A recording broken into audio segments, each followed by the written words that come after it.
तो दोस्तों जैसा कि हमने पिछली वीडियो में डिस्कस किया था कि म्यूचुअल फंड्स क्या होते हैं, ये कैसे काम करते हैं, ये कैसे आपके रिटर्न को बढ़ा सकते हैं, और हमने ये भी डिस्कस किया था कि म्यूचुअल फंड की बहुत सारी सब टाइप्स होती हैं, जैसे equity mutual funds, debt mutual funds या फिर hybrid mutual funds, gold mutual funds. तो आपकी सहूलियत के हिसाब से सेबी ने म्यूचुअल फंड्स की बहुत सारी कैटेगरीज बना रखी हैं, जिससे कि आपको आपके टाइम होराइजन, आपके रिटर्न एक्सपेक्टेशन के हिसाब से आप अपनी मनचाही कैटेगरी में इन्वेस्टमेंट कर सको और आपके साथ कोई फ्रॉड ना हो। तो दोस्तों आज हम एक ऐसी ही कैटेगरी के बारे में डिस्कस करने वाले हैं जिसका नाम है debt mutual funds. Mutual funds, जैसा कि मैंने आपको बताया था कि म्यूचुअल फंड्स बहुत सारे लोगों से एक छोटा छोटा अमाउंट कलेक्ट करके और उस मनी को आगे कहीं इन्वेस्ट करते हैं और फिर उससे जो भी प्रॉफिट होता है उस प्रॉफिट को जितने भी लोगों ने जिस प्रोपोर्शन में उस फंड में इन्वेस्ट किया होता है उसमें उन लोगों में बांट दिया जाता है। तो जैसा कि आपको नाम से ही क्लियर हो रहा है, डेट म्यूचुअल फंड्स, डेट का मतलब है उधार देना किसी को। तो ऐसे म्यूचुअल फंड्स जो हम सब लोगों से पैसा इकट्ठा करके आगे किसी कंपनी को या गवर्नमेंट को डेट पर उस पैसे को देते हैं, तो उनको कहते हैं हम डेट म्यूचुअल फंड्स। तो दोस्तों डेट म्यूचुअल फंड्स एक तो आपको एफडी से ज्यादा रिटर्न देते हैं, दूसरा ये सेफ भी होते हैं क्योंकि ये जहां फर्दर इन्वेस्टमेंट करते हैं वो या तो गवर्नमेंट बॉन्ड्स होते हैं या फिर हाई रेटेड कंपनीज होती हैं जिनको ये अपना पैसा आगे लोन पर देते हैं। तो क्योंकि इनका पैसा आगे गवर्नमेंट के बॉन्ड्स में या फिर हाई रेटेड कंपनीज में इन्वेस्टमेंट होती है इनकी, इसलिए इनका रिस्क भी कम होता है। अब आप कहेंगे हमें ये तो समझ पड़ता है कि डेट फंड्स होते क्या हैं, लेकिन हम जब भी इन्वेस्टमेंट करने जाते हैं तो बहुत सारे डेट फंड की कैटेगरीज हमारे सामने आ जाती है, जैसे कि liquid funds, corporate bond funds, guild funds, short duration funds. तो ये इतनी सारी कैटेगरीज हो जाती हैं और इतना कंफ्यूजिंग हो जाता है कि इन्वेस्टमेंट करें तो करें किस फंड में। तो आज हम इसी कंफ्यूजन को दूर करने वाले हैं कि डेट फंड की क्या क्या कैटेगरीज होती है, ये किस तरीके से डिवाइड होती है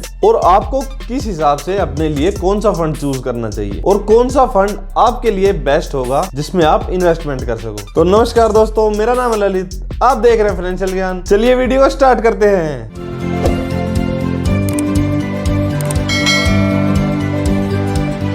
तो दोस्तों debt mutual funds mainly 8 type के होते हैं जिनमें से आपको अपने लिए बेस्ट फंड चूज करना होता है। अब ये बेस्ट फंड चूज करने का क्राइटेरिया 5 पॉइंट पे डिपेंड करता है। सबसे पहला, इन्वेस्टमेंट होराइजन। एक जो सबसे पहली चीज हमें देखनी चाहिए वो ये है कि इन्वेस्टमेंट होराइजन कितना है हमारा, हम कितने टाइम के लिए अपना पैसा इन्वेस्ट करना चाहते हैं। 3 महीने के लिए, 6 महीने के लिए, 1 साल के लिए, 3 साल के लिए, 5 साल के लिए, 7 साल के लिए। हर इंसान का इन्वेस्टमेंट होराइजन अलग अलग हो सकता है, तो उस हिसाब से अलग अलग कैटेगरीज बनाई गई हैं डेट म्यूचुअल फंड की, जिन्हें हम अभी आगे डिस्कस करेंगे। दूसरी जो चीज हमें देखनी चाहिए किसी भी डेट म्यूचुअल फंड में इन्वेस्ट करने से पहले वो ये है कि आपका इन्वेस्टमेंट ऑब्जेक्टिव क्या है, आप उसमें इन्वेस्टमेंट कर क्यों रहे हैं। हो सकता है आप अपने रिटायरमेंट की प्लानिंग कर रहे हो और आपको वो पैसा 20 या 40 साल बाद चाहिए हो। तो जब आपका इतना लंबा लॉन्ग टर्म होराइजन हो जाता है तो आप डेट छोड़कर इक्विटी म्यूचुअल फंड प्रेफर कर सकते हो, उसमें आपको रिटर्न भी ज्यादा मिल जाता है और लॉन्ग टर्म में आपका रिस्क भी कम हो जाता है। या फिर आप डेट में ही लॉन्ग टर्म फंड की जो कैटेगरी होती है जो कि लॉन्ग टर्म गवर्नमेंट बॉन्ड्स, जो कि 10 ईयर गवर्नमेंट बॉन्ड्स में इन्वेस्ट करते हैं, उसको आप सिलेक्ट कर सकते हो।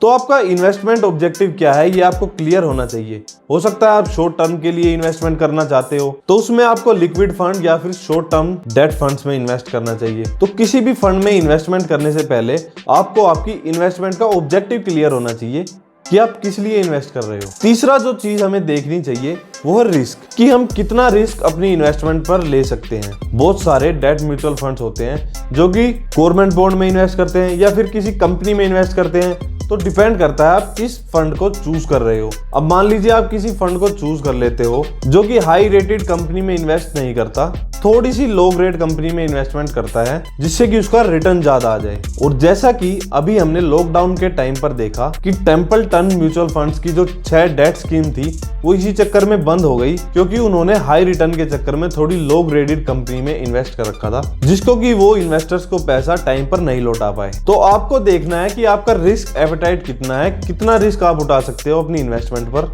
अगर आपका रिस्क कम है तो आपको ऐसी सिक्योरिटीज में इन्वेस्टमेंट करनी चाहिए जो कि गवर्नमेंट गवर्नमेंट बॉन्ड या ट्रेजरी बिल्स में इन्वेस्टमेंट करते हो। चौथा पॉइंट जो आपको देखना चाहिए वो है आपका रिटर्न। दोस्तों रिस्क एंड रिटर्न साथ में चलते हैं। अगर आपको ज्यादा रिटर्न एक्सपेक्ट करते हो तो आपको रिस्क भी ज्यादा लेना पड़ेगा। अगर आप कम रिटर्न में सेटिस्फाई हो तो रिस्क भी आपका कम रहेगा। तो ये चीज आपको पहले ही क्लियर कर लेनी चाहिए कि कितना रिटर्न आपको चाहिए, उस हिसाब से आपको अपनी डेट फंड की कैटेगरी चूज करनी चाहिए। और पांचवा है कॉस्ट, कि जो डेट फंड आप चूज कर रहे हो उसमें कॉस्ट कितनी है, एग्जिट कॉस्ट है या नहीं, कि उस म्यूचुअल फंड की फीस कितनी है, उसमें एग्जिट कॉस्ट कितनी है। हो सकता है वो फंड आपको रिटर्न 8 से 10% का दे दे, लेकिन अगर उसकी एग्जिट कॉस्ट ही 2% है और उसकी फीस 2% है तो 4% तो आपका रिटर्न यही कम हो गया। तो फिर फायदा क्या हुआ, इससे अच्छा तो हम एफडी में ही इन्वेस्ट कर लेते। तो ये 5 पॉइंट है जिन्हें देखकर हमें अपना डिसीजन लेना चाहिए किसी भी डेट म्यूचुअल फंड में इन्वेस्ट करने का। अब मैं आपको वो 8 टाइप्स बताता हूँ जो कि डेट म्यूचुअल फंड्स की होती है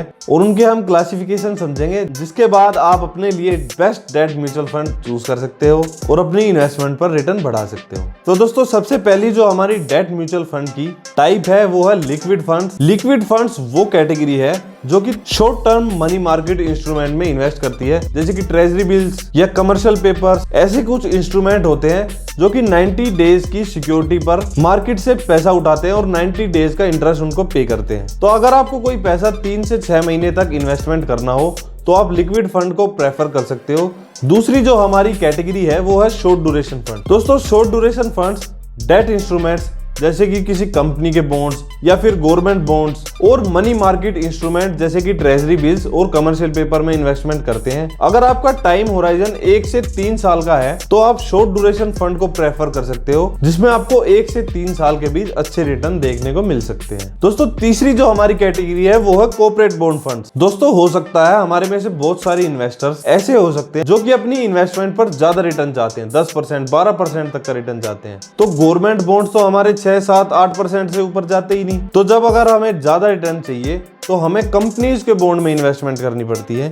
कोई भी कंपनी जो बॉन्ड इशू करती है वो आपको 10 से 12% तक का रिटर्न दे देती है। तो कॉर्पोरेट बॉन्ड फंड्स एक ऐसी कैटेगरी है जो अपना 80% पैसा कॉर्पोरेट बॉन्ड में इन्वेस्टमेंट करती है, जिसमें कि अगर आपको ज्यादा रिटर्न चाहिए तो आप कॉर्पोरेट बॉन्ड फंड्स में इन्वेस्ट कर सकते हो। दोस्तों चौथी कैटेगरी हमारी क्रेडिट रिस्क फंड। दोस्तों क्रेडिट रिस्क फंड की एक ऐसी कैटेगरी है जो लोग अपने पैसे पे ज्यादा रिस्क लेना चाहते हैं ज्यादा रिटर्न के लिए, तो उनके लिए बनाई गई है क्रेडिट रिस्क फंड की कैटेगरी, जो कि अपना 65% पैसा ऐसी सिक्योरिटीज में इन्वेस्ट करते हैं जो कि हाई रेटेड कंपनीज नहीं होती। और क्योंकि वो हाई रेटेड कंपनी नहीं होती तो वो अपने बॉन्ड पे ज्यादा इंटरेस्ट देने को तैयार हो जाते हैं मार्केट से पैसा उठाने के लिए, इसलिए आपको भी ज्यादा इंटरेस्ट का फायदा मिल जाता है। इसलिए अगर आपको अपने पैसे पे ज्यादा इंटरेस्ट 12 से 15% तक का इंटरेस्ट चाहिए तो आप क्रेडिट रिस्क फंड में इन्वेस्ट कर सकते हो, जो कि थोड़ी रिस्की इन्वेस्टमेंट करते हैं। पांचवी कैटेगरी हमारी आ जाती है गिल्ट फंड्स की।